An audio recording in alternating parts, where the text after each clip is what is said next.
Gemstones are an interesting remedial measure in astrology that have been prescribed in the Vedic tradition for thousands of years. Now, Sri Yukteswar, one of my favorite quotes by him is that the message boldly blazoned across the heavens at the moment of birth is not meant to emphasize fate, the result of past and good and evil, but to arouse man's will to escape from his universal thraldom.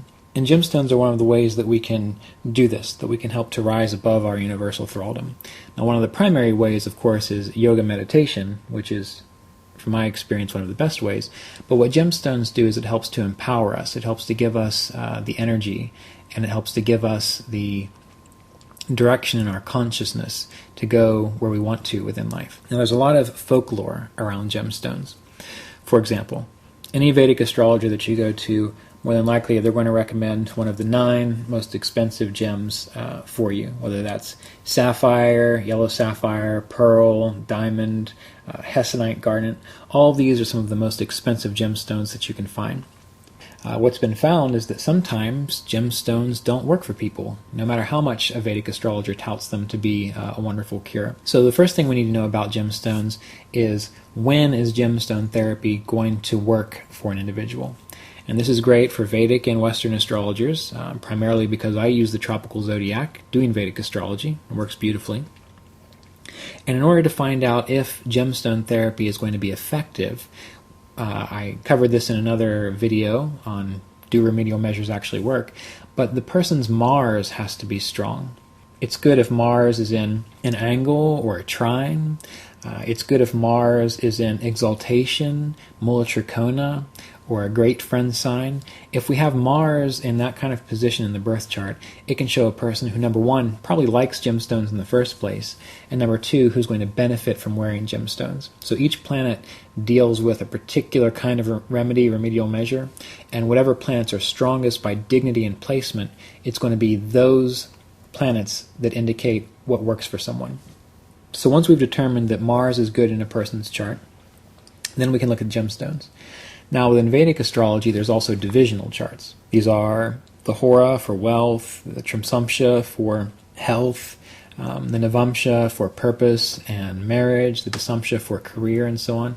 And if Mars is in good dignity in those charts, it can show that a gemstone will help that area of their life. So not only do we need to see how is it situated in the horoscope, but we need to see how is it situated in the particular area of life we want the gemstone to work for.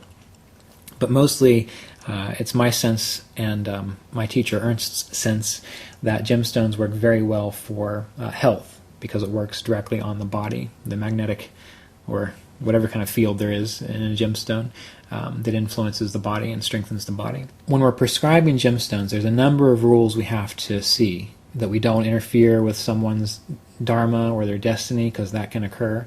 But that's a little bit beyond the scope of this current video.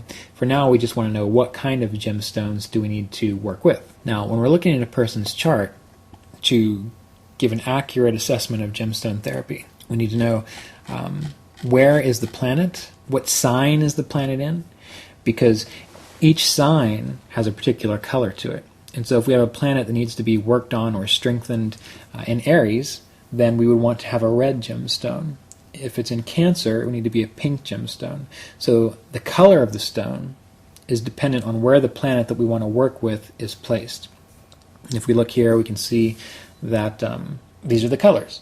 Aries is red, Taurus is white, Gemini is blue, Cancer is pink, Leo is yellow, Virgo is scintillating or sparkling, kind of like a star sapphire or even a labradorite that has that scintillating quality.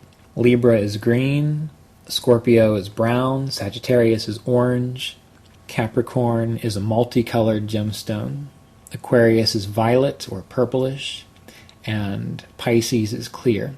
So we need to look at the chart. We need to see where are the problematic planets that we need to work with, whether it's by dasha, time cycle, or transit, or just in the natal birth chart.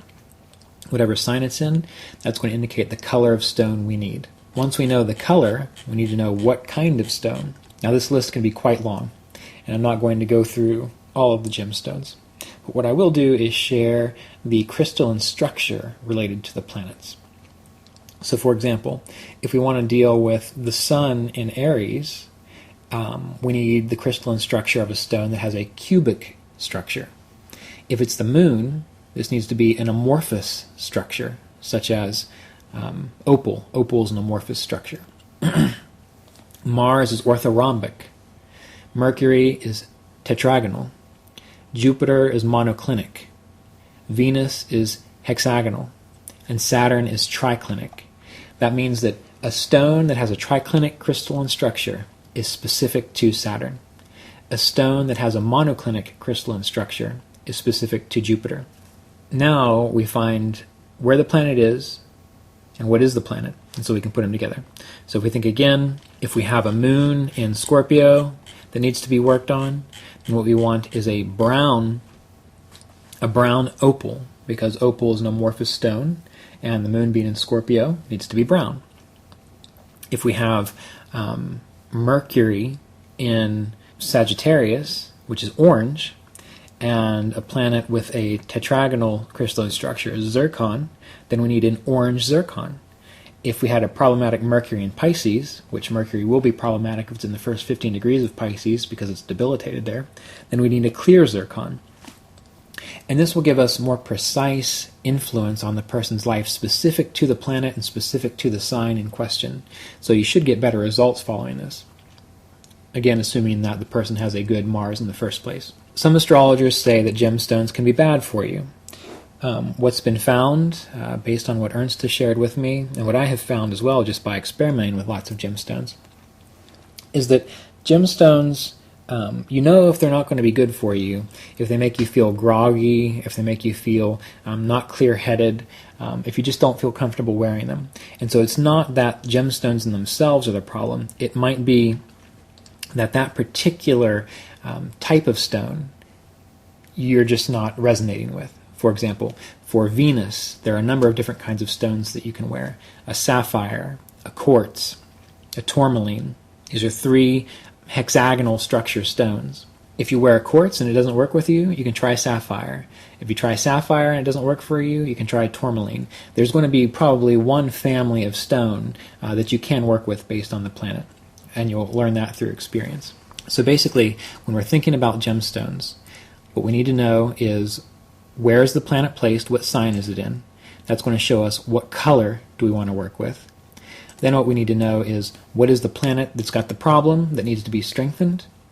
And we have to know what are the crystalline structures related to that planet. And then we put them together and match them up. So again, Sun is a cubic crystalline structure, such as garnet. Moon is a amorphous crystalline structure, opal. Mars is an orthorhombic crystalline structure. Mercury is tetragonal. Jupiter is monoclinic. Venus is hexagonal. And Saturn is triclinic. So find some stones that meet these crystalline structures based on the planets. Figure out what sign it's in, find that color, and then experiment, see how it works. And I think that you'll find that you'll get better results if you're prescribing these for astrological issues, following these rules. These are just some of the basic rules of gemstone therapy. We do need to look at dashas, we need to look at transits, we also need to look at planetary placements whenever we're recommending a gemstone, but for now, this will give a good beginning exploration of gemstone therapy that's a little more effective than what we're used to in the past.